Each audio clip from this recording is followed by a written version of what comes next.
बारिश की वह रात असाधारण रूप से घनी और रहस्यमयी थी, जैसे हर बूंद के साथ आसमान कोई पुराना श्राप धरती पर बरसा रहा हो। आसमान गहरे काले रंग का था और बिजली की चमक उस अंधेरे में छिपी किसी भयावह सच्चाई को उजागर करने की कोशिश कर रही थी।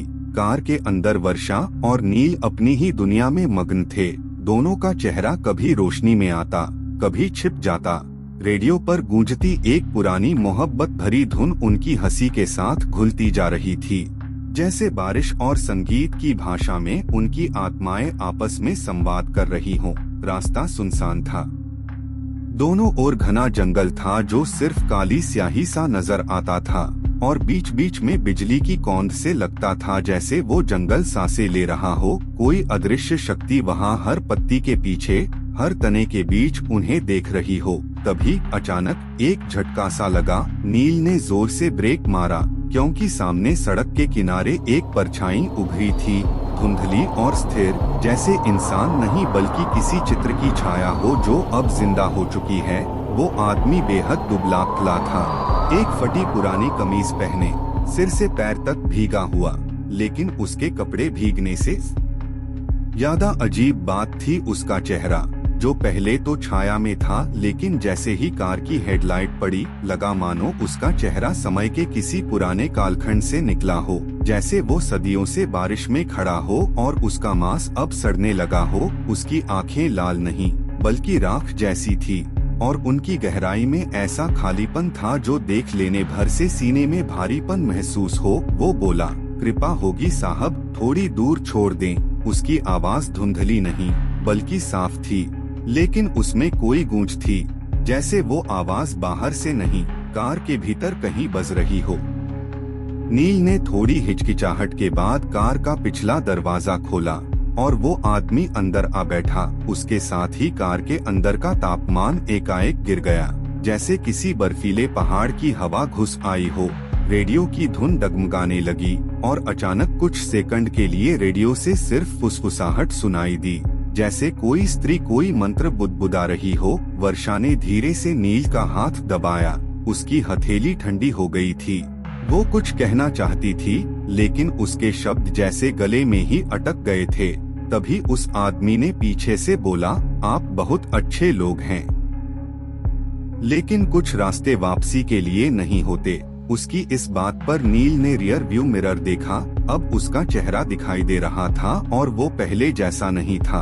उसकी खाल छिल रही थी, होठों की जगह खाल की सिलवटें थीं और उसकी गर्दन के पास कुछ रेंगता हुआ दिख रहा था, जैसे कोई कीड़ा या सांप। वर्षा अब कांप रही थी। उसने धीरे से फुसफुसाया, नील, ये इंसान नहीं है।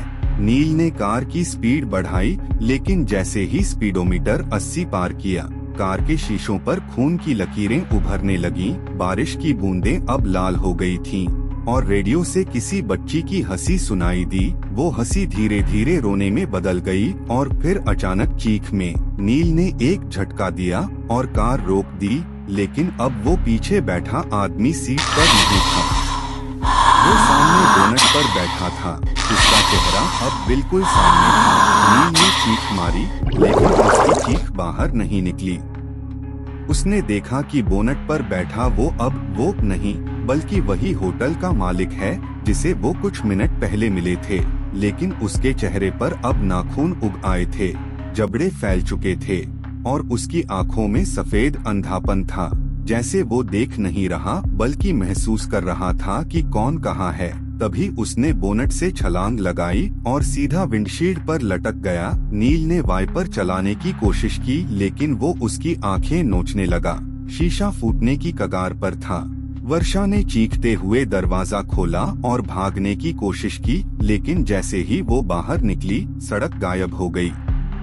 चारों तरफ सिर्फ काली दलदल थी और उस दलदल से हाथ निकल रहे थे, इंसानों के नहीं बल्कि जली हुई देहों के हाथ, जो वर्षा की टांगों को पकड़ने लगे। नील ने घबराकर गाड़ी से उतरने की कोशिश की, लेकिन ड्राइवर सीट की बेल्ट जैसे खुद जिंदा हो गई। वो उसे कस के बांधने लगी और अब उसके सीने से खून रिसने लगा। बोनट पर बैठा वो प्राणी, अब उसकी आंखें नहीं थीं, बस गड्ढे थे जिनसे काला धुआं निकल रहा था। उसने अपने 2 लंबे हाथों से कार का दरवाजा खींचा और नील को बाहर घसीट लिया। नील अब जमीन पर था। चारों तरफ वो दलदल थी। वर्षा चिल्ला रही थी, लेकिन अब उसकी आवाज भी बदल रही थी। उसकी आंखें ऊपर को पलट चुकी थी और उसके होठों से सफेद झाग बह रही थी, जैसे किसी अदृश्य शक्ति ने उसे वश में कर लिया हो। नील रेंगते हुए भागने की कोशिश करता रहा, लेकिन हर दिशा में वही होटल दिखाई दे रहा था। चारों ओर 360 डिग्री में सिर्फ एक ही होटल खड़ा था, जैसे वो दुनिया अब सिर्फ एक ही इमारत में तब्दील हो चुकी हो। और तब वो होटल के मालिक की आवाज आई, लेकिन इस बार कहीं बाहर से नहीं, नील के अंदर से। तुमने जो दरवाजा खोल दिया, अब उसे बंद नहीं कर सकते। और अगले ही पल हर चीज काली हो गई। सिर्फ एक बात हवा में रह गई। एक और कपल कार लेकर उसी रास्ते पर आ रहा था, और वो परछाई फिर से सड़क किनारे खड़ी थी, बारिश में हाथ उठाए मुस्कुराती हुई। वैसे आप लोग इतनी बारिश में कहाँ जा रहे हैं? होटल से कुछ ही दूर निकलने के बाद कार के अंदर की खामोश गर्माहट में अचानक यह सवाल गूंजा। नील ने ड्राइविंग करते हुए थोड़ा मुस्कुराकर जवाब दिया, मैं और मेरी वाइफ वर्षा, हम दोनों लॉन्ग ड्राइव पर निकले, बारिश में थोड़ा मूड बनाने। उसके बोलते ही वर्षा ने उसकी ओर देखा, मुस्काई नहीं, पर उसकी आंखों में कुछ झलक रहा था, मानो कुछ महसूस किया हो जो शब्दों में नहीं कहा जा सकता। पीछे बैठे उस अजनबी आदमी ने फिर हल्की सी मुस्कान दी, लेकिन उसकी मुस्कान किसी आम इंसान जैसी नहीं थी। उसमें कुछ अजीब, कुछ अस्वस्थ, कुछ बेहद ठंडा और असहज करने वाला था। उसकी मौजूदगी जैसे कार की गर्माहट को सोखने लगी हो, जैसे हवा भारी होने लगी हो। इसलिए नील ने रेडियो ऑन कर दिया और आवाज थोड़ी तेज कर दी, शायद उस अजीब माहौल को हल्का करने के लिए। लेकिन रेडियो से भी कोई मनपसंद गीत नहीं बज रहा था, सिर्फ एक धीमा, अस्पष्ट सा शोर। वैसे भाई साहब, नील ने रियर व्यू मिरर में देखकर कहा, आप यहाँ इस वीरान रास्ते पर क्या कर रहे थे? उस आदमी ने नजर उठाकर मिरर में नील की आंखों में झांका। उसकी पुतलियां बहुत गहरी थीं। रात को काम से लौट रहा था, लेकिन आज घर जाने के लिए कोई साधन नहीं मिला। जवाब में कुछ ऐसा था जैसे उसने पहले से यह बात सैकड़ों बार दोहराई हो, जैसे कोई रटी हुई लाइन। नील कुछ कहने ही वाला था कि अचानक कार के इंजन ने अजीब सी खटखट की आवाज की और झटके से बंद हो गया। गाड़ी वहीं रुक गई। नील ने तुरंत भौहें सिकोड़ ली। यह क्या हुआ? पता नहीं, इंजन में कुछ गड़बड़ लग रही है। रुको, मैं बाहर जाकर देखता हूँ। नील ने जैसे ही दरवाजा खोलने की कोशिश की, पीछे से उस आदमी ने तीखी आवाज में कहा, रुकिए साहब, बाहर मत जाइए, यह इलाका ठीक नहीं है। उसकी आवाज में घबराहट नहीं थी, लेकिन कुछ ऐसा था जिससे नील और वर्षा दोनों सहम गए। तुम्हें कैसे पता? नील ने संदेह से पूछा। क्योंकि मैं यहीं से हूँ। ऐसा क्या है इस जगह में? वर्षा ने बहुत धीमे स्वर में कहा। इस रास्ते पर अक्सर भूत प्रेत रहते हैं। वो इतने खतरनाक होते हैं कि लोगों की जान लेने में पल भर भी नहीं लगाते। उसके ये शब्द हवा से भारी थे। वर्षा की सांसें तेज हो गईं। क्या मतलब है तुम्हारा? क्या तुम जानबूझकर हमें डरा रहे हो? वर्षा ने कांपती आवाज में पूछा, लेकिन उस आदमी ने कोई जवाब नहीं दिया। सिर्फ एक और अजीब मुस्कान उसके होठों पर आई, जो अब धीरे धीरे गायब हो रही थी। देखो भाई, ड्रामा मत करो, नील ने झल्लाकर कहा। अगर तुम्हें डर लग रहा है तो गाड़ी में चुपचाप बैठो, मैं देखता हूँ इंजन में क्या दिक्कत है। और वो कार से उतर गया। बारिश अब और तेज हो गई थी और हवा में एक अजीब सी सड़न थी, मानो किसी पुराने गले हुए पेड़ या अधजले जानवर की। बोनट खोलते हुए नील को एक बार लगा जैसे किसी ने पीछे से उसका नाम लिया। उसने तुरंत पलटकर देखा। लेकिन वहाँ सिर्फ बारिश थी। पीछे सीट पर वर्षा उस अजनबी के बगल में बैठी थी। उसका मन बेचैन था। उसके पूरे शरीर में जैसे झुनझुनी दौड़ रही थी। वह आदमी अब खिड़की से बाहर देख रहा था, लेकिन उसकी आंखें किसी चीज पर टिकी नहीं थीं, मानो वो किसी दूसरी दुनिया में देख रहा हो। नील बाहर इंजन की जांच कर रहा था, लेकिन कुछ भी असामान्य नहीं दिख रहा था। कुछ पता चला? वर्षा ने खिड़की खोलकर पूछा। सब ठीक लग रहा है, लेकिन वो आवाज। अरे! नील ने चौंक कर कार की ओर देखा। कार की बैक सीट अब खाली थी। वह अजनबी अचानक गायब हो गया था। वर्षा हैरानी से इधर उधर देखने लगी, लेकिन वहां कोई नहीं था। फिर अचानक पीछे से किसी ने कार के शीशे पर दस्तक दी। नील ने मुड़कर देखा। वही आदमी खड़ा था, लेकिन अब उसके चेहरे पर मानवता नहीं थी। उसकी आंखें काली थीं, चेहरा काला पड़ चुका था और होठों से खून बह रहा था। नील चीख भी नहीं पाया, बस ठिठक गया।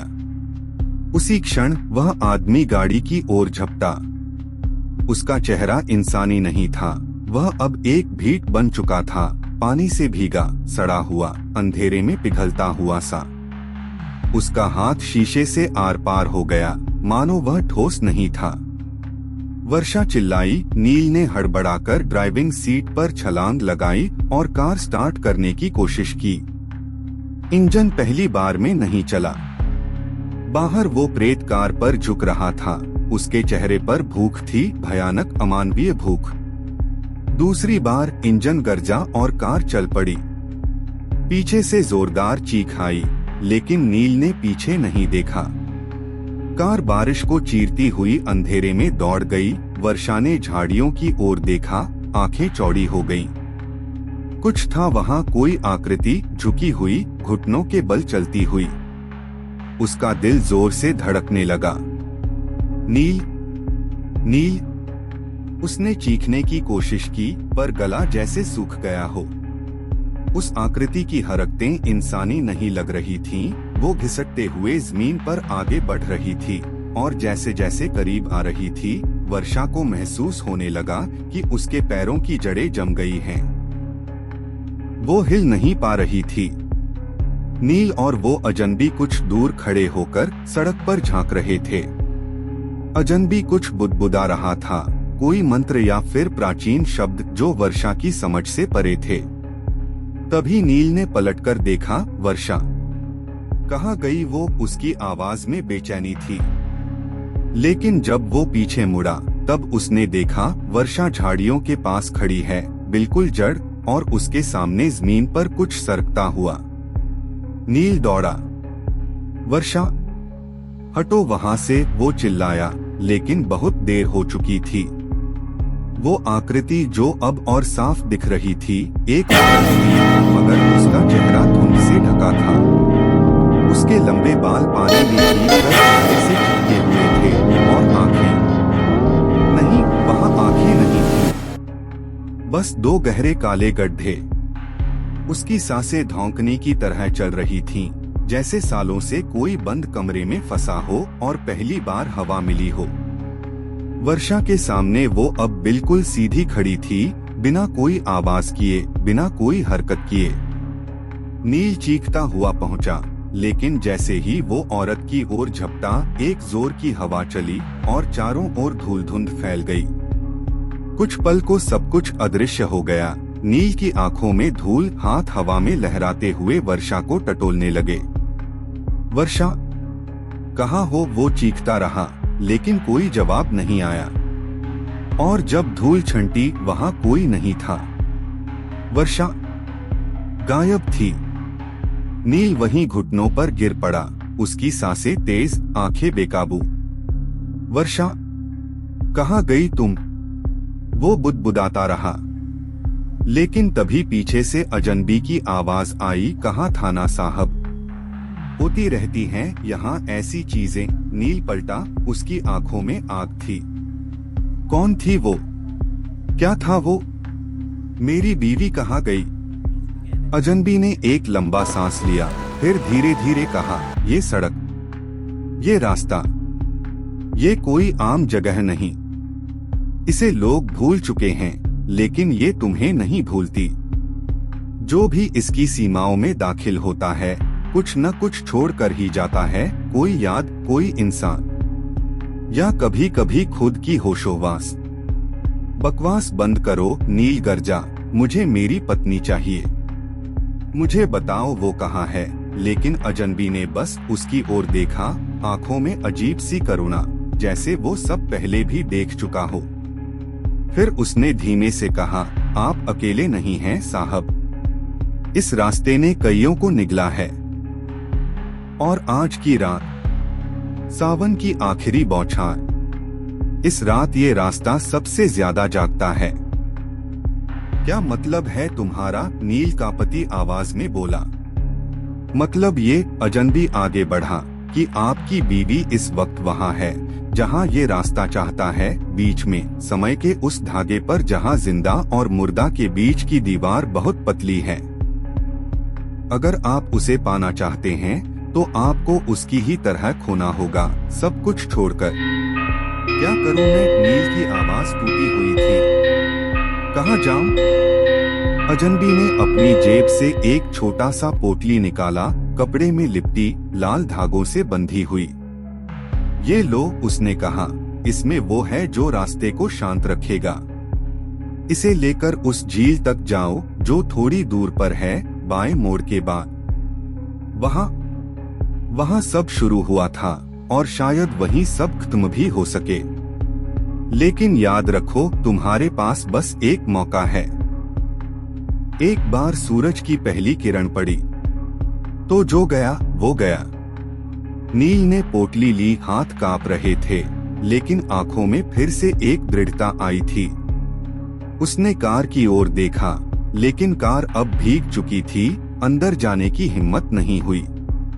वो पैदल ही चल पड़ा, उस अजनबी की बातों पर भरोसा करके, उस झील की ओर जो उसे उसकी पत्नी तक ले जा सकती थी, या शायद उसकी आत्मा तक।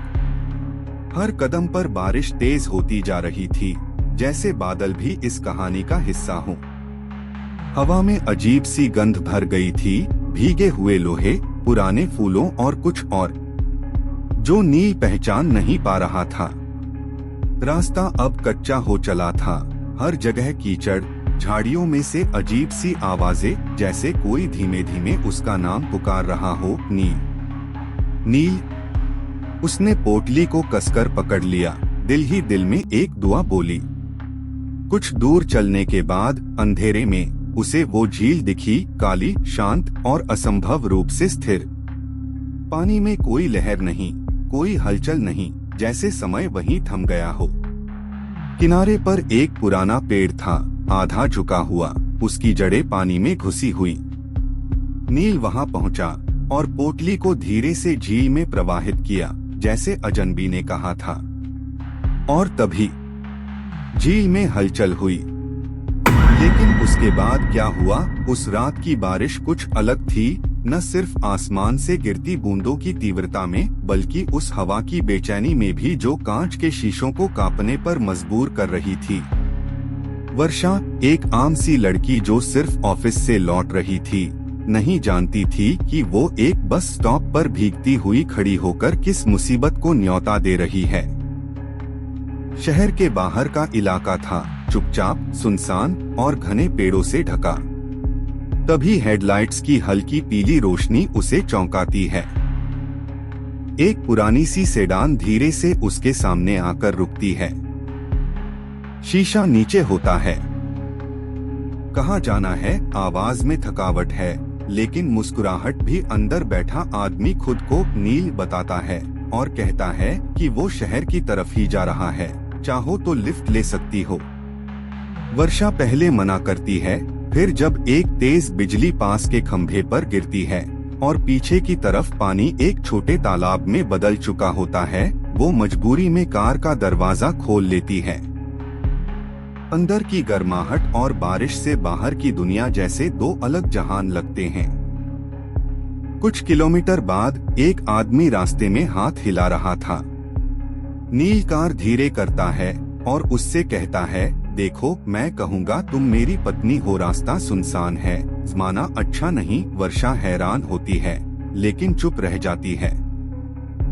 आदमी जो लिफ्ट मांगता है उसकी आंखों में अजीब सी उदासी और थकावट है, जैसे कई रातों से सोया ना हो। उसकी दाढ़ी, उसका फटा हुआ कोट, सब कुछ अजीब था।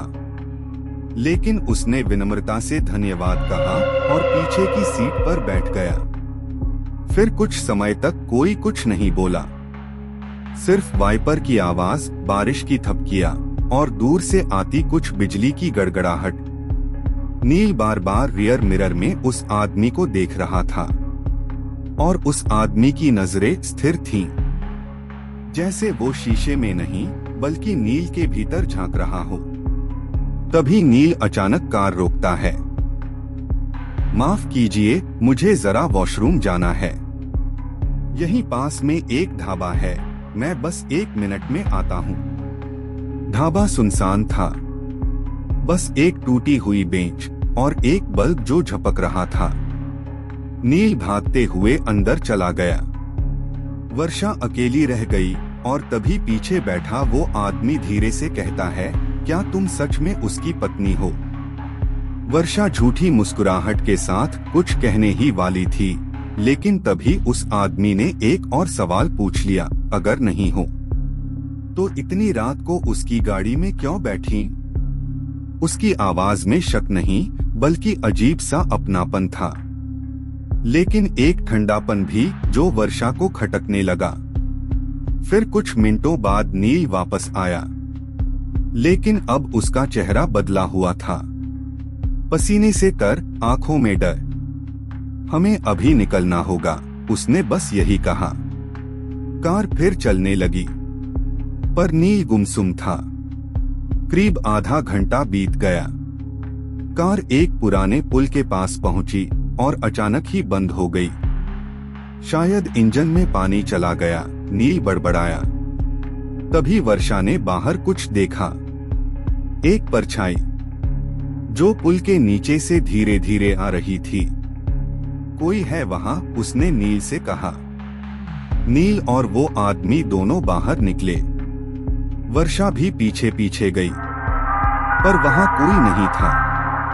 लेकिन जैसे ही वर्षा वापस मुड़ी, उसने देखा नील नींद पर गिरा हुआ था। उसकी छाती से खून निकल रहा था और वो आदमी, उसका चेहरा अब कुछ और था, वैसा नहीं जैसा पहले देखा था। वो धीरे से मुस्कुराया। देखा, बारिश में कोई किसी का नहीं होता। उसने चाकू वर्षा की तरफ बढ़ाया, लेकिन तभी बिजली कड़की और सब कुछ एक पल को उजाला हो गया। पर वो आदमी गायब था। केवल वर्षा खड़ी थी और उसके हाथ में वही खून से सना चाकू। नील की लाश उसके पैरों के पास थी और दूर से पुलिस की सायरन की आवाजें आ रही थीं। जल्दी से जल्दी निकलना होगा, तुम्हें गाड़ी चलाना आता है? हाँ, मैंने ड्राइवर की नौकरी भी कई सालों तक की है। ठीक है, फिर तुम गाड़ी चला। दोनों के पास कोई दूसरा चारा नहीं था। होटल में जो कुछ हुआ था वो इंसानी समझ से परे था, और अब अगर वहाँ एक पल भी रुकते तो शायद जिंदा नहीं बचते। उन्होंने मिलकर नील की लाश को गाड़ी की पिछली सीट पर बैठा दिया, जैसे कोई सामान्य मुसाफिर हो। बस उसकी आंखें अब भी अधखुली थीं और होठों पर अजीब सी मुस्कान जमी हुई थी, मानो मरने से पहले कुछ देख लिया हो जो किसी को नहीं देखना चाहिए। गाड़ी के अंदर का माहौल भारी और डरावना था। बारिश अब भी रुकने का नाम नहीं ले रही थी और वाइपर की आवाज हर झपकते पल के साथ उनकी बेचैनी बढ़ा रही थी। वर्षा चुपचाप सामने देख रही थी, लेकिन उसका ध्यान बार बार रियर व्यू मिरर की ओर जा रहा था। और तभी उसकी नजर मिरर में पड़ी। नील की लाश वहां नहीं थी, उसकी जगह अब एक इंसानी चेहरा था, लेकिन वो इंसानी नहीं लगा। उसकी आंखें गहरी काली, होंठ खून से सने हुए और मुस्कान वैसी जो किसी शिकार के ठीक पहले शिकारी के चेहरे पर होती है। वर्षा ने जोर से चीख मारी। ड्राइवर ने ब्रेक मारा, गाड़ी सड़क के किनारे फिसलती हुई रुक गई। क्या हुआ?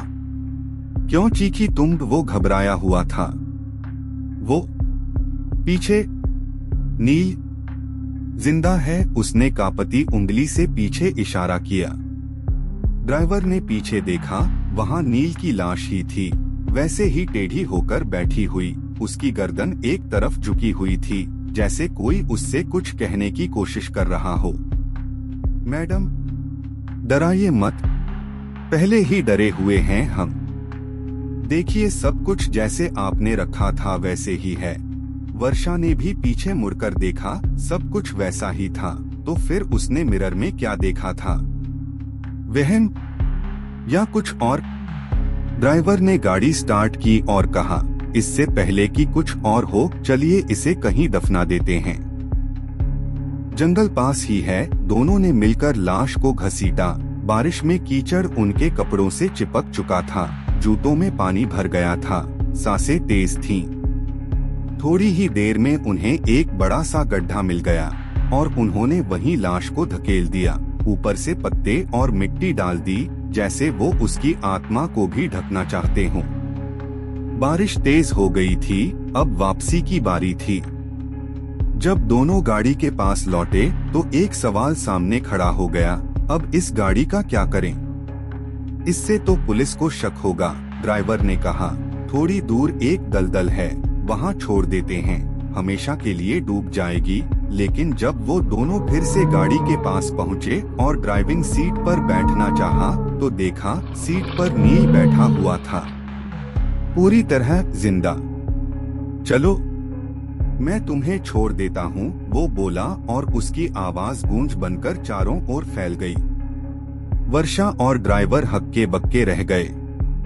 तुम तो मर चुके थे। हाँ, नील मुस्कुराया, सालों पहले ही मर चुका। और हर बरसात की रात मुझे कोई चाहिए जो मेरे साथ जाए। उसकी आंखें अब पूरी तरह काली थीं, जैसे दो गहरे कुएं, और उसमें न कोई भावना थी न कोई मानवता।